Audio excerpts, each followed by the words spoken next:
មនុស្សភាគច្រើនបានស្គាល់គាត់ប៉ុន្តែពួកគេមិនបានស្គាល់ខ្ញុំទេពួកគេមើលត្រឹមរូបភាពក្នុងបណ្ដាញសង្គមហើយក៏សម្រេចថាពួកយើងមិនស័ក្តិសមគ្នាព្រោះពួកគេវាស់តម្លៃរបស់មនុស្សពឹងផ្អែកទៅលើរូបសម្រស់តែមួយមុខប៉ុន្តែនៅក្នុងជីវិតពិតមិនមែនពឹងផ្អែកទៅលើរូបថតតែមួយសន្លឹកទេហើយក៏មិនពឹងផ្អែកទៅលើការប្រៀបធៀបមុខមាត់នៅក្នុងបណ្ដាញសង្គមដូចគ្នាខ្ញុំមិនត្រូវការមានមុខមាត់និងរូបសម្រស់ល្អឥតខ្ចោះដើម្បីមានស្នេហាដែលចេះគោរពនិងឲ្យតម្លៃដៃគូឬគ្រួសារមួយដែលល្អនោះទេខ្ញុំគឺជាភរិយាជាម្ដាយជាមនុស្សស្រីតែម្នាក់ដែលតែងតែនៅពីក្រោយបុរសម្នាក់នេះមិនថានៅពេលសប្បាយពេលមានទុក្ខឆ្លងកាត់ឧបសគ្គមកជាច្រើនជាមួយគ្នាហើយខ្ញុំក៏ជាមនុស្សស្រីតែម្នាក់ដែលតែងតែនៅក្បែរគាត់រាល់ពេលដែលគាត់ត្រូវការកម្លាំងចិត្តបំផុតខ្ញុំគឺជាមនុស្សស្រីម្នាក់ដែលបានឆ្លងកាត់ការប្រែប្រួលរាងកាយក្រោយពេលសម្រាលកូន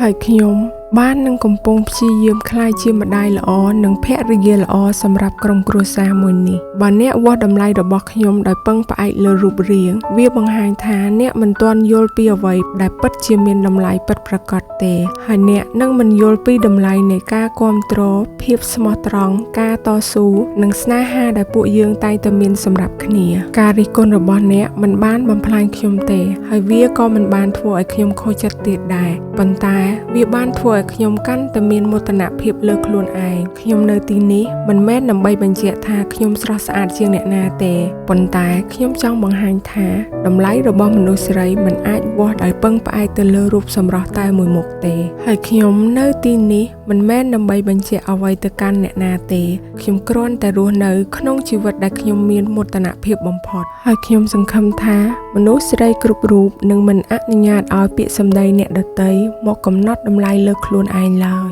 កុំភ្លេចស្រឡាញ់និងមើលថែខ្លួនឯងហើយកុំប្រៀបធៀបខ្លួនឯងជាមួយអ្នកដទៃត្រូវចាំថាមនុស្សម្នាក់ៗអត់ដូចគ្នាគេស្អាតបែបគេយើងស្អាតបែបយើង